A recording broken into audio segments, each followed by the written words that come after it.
Hi everyone, welcome back. In this video, I'm going to work on a trim that goes on Ford F100 from 1974. This is a project that has been starting a while ago, and I never had the opportunity or the time or the motivation to do the trim. So now having a little bit more time, I thought it would be a good idea to work on those and show you how I'm doing the polishing and everything. So on this particular trim, the previous owner made a hole at the end of the trim to hold it, and so I didn't want to try to weld it myself because it's aluminum, and so I decided to bring it to my local welder that just did welding. It just filled the hole with aluminum. So now I'm trying to make everything flat using the other one as a reference, and I'm gonna have to grind a little bit, and then I will show you how I get it all shiny.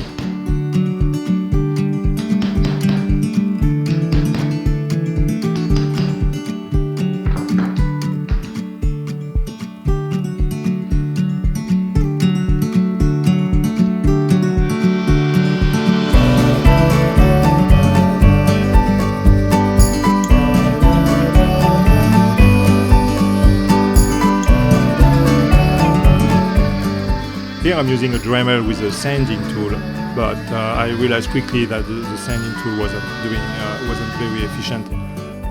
So I moved to carbide head. It's a carbide ball at the end of the tip, and that was much more efficient. You just have to be careful because that will shave aluminum very quickly. And also don't forget to wear glasses because that thing can jump in your eyes very quick too. Don't use a very high speed on the Dremel. I use middle of the setting because otherwise it goes too fast and the tool is not. It's hard to control to hold the Dremel in your hand. Sudden slow, like a tree grows out in the open. These things don't grow nights long and get old in the morning. So when I'm done with the carbide, I'm gonna use some sandpaper like 120 grit. I'm gonna also use a wood block like hardwood like oak, just to make sure I'm sanding flat. Hold her close, father to your daughters, 'cause all things that grow slow can go so fast. Here it's how it looks after grinding and sanding. You can see two little crevices. There's nothing I can do about that because it looks like it's missing material. It will need another welding or whatever, and I don't want to do that. So I will go ahead and see at the end how it looks, if it's really obvious or not. Next, I'm going to remove the rubber. There is only 2 screws, one on each side, and the rubber is like pressed in. There is a little groove in the trim that holds the rubber, so you have to pull it one side and just remove it. It comes pretty easily.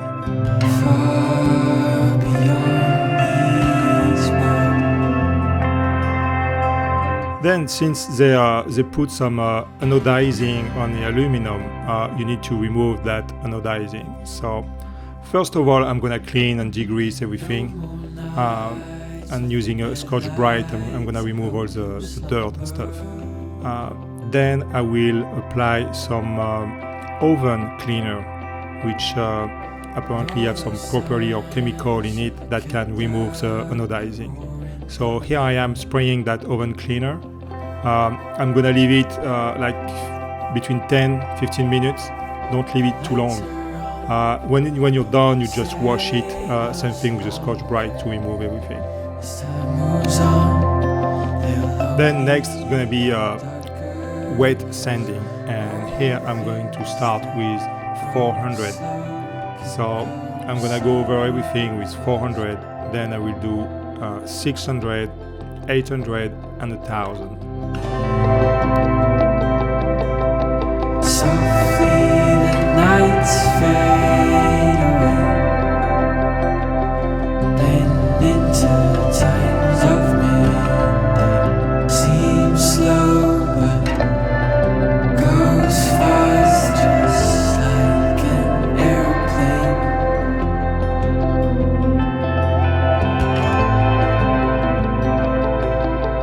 When she blows on the west, constantly subject to change, far beyond these words.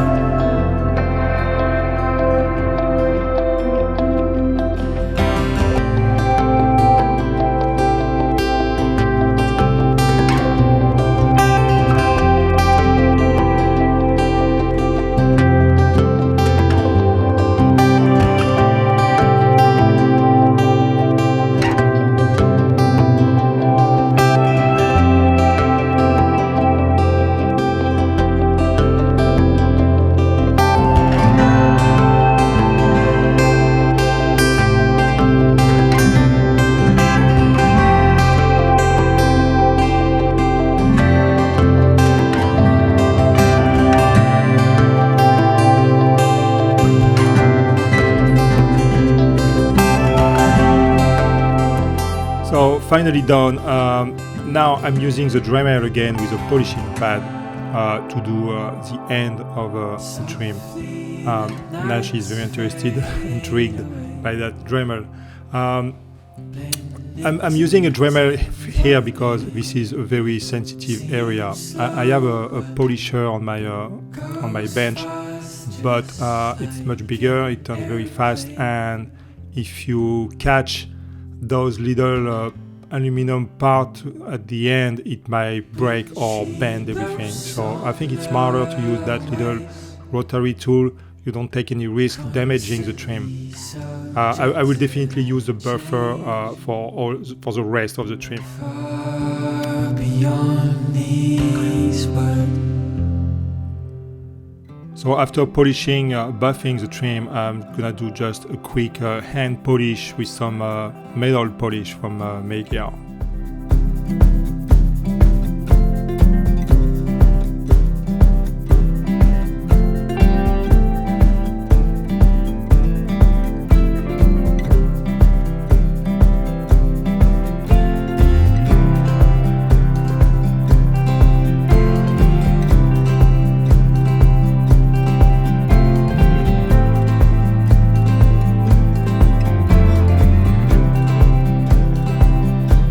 Here is a buffer polisher.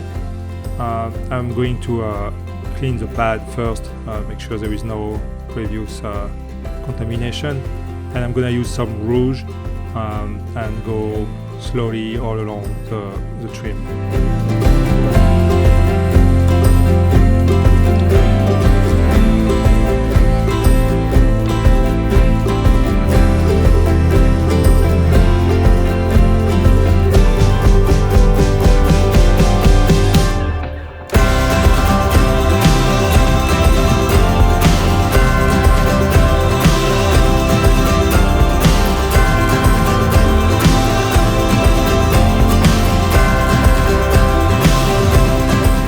So same thing, I'm going to use a metal polish from Magyar and go all the way on the trim.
So here you can see the before and after.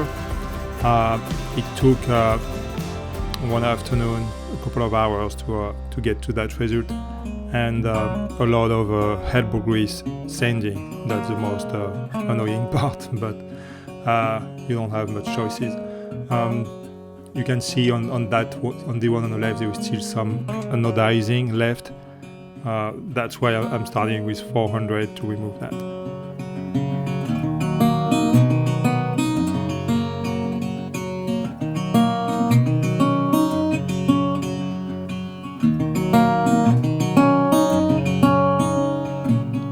And here are the original Emblem F100 and some new